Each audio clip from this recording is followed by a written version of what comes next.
Nasıl bak? Ya tanıyoruz. Biz belediye adayı, belediye Çelik yolu çekiyor. Kazak mutfakta çıkmış. Bunlar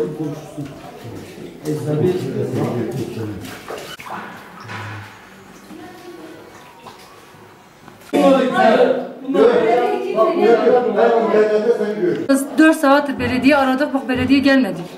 Eşim mesela aradı, bak sağ olsun komşular hepsi aradı gelmedi, herkesin telefonu kapattı. Görüyorsun mesela bu da hani çekilmiş halidir. Yani böyle su değil, daha çoktu. Hepsini çekmiş, bu karşıda gördüğünüz su hep şu evde çıkmış. Yani kimse yani gelmediler, belediye gelmedi.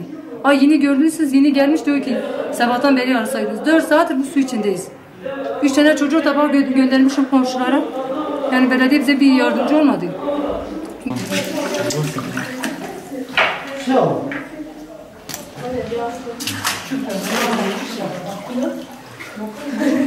bir de buradan vursa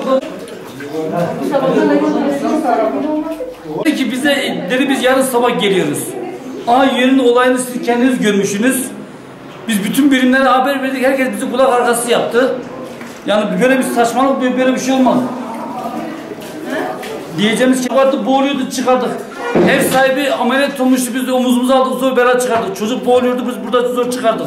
Biz komşular olarak biz bundan yaptık. Hiçbir kurum gelip bize yardımcı olmadı.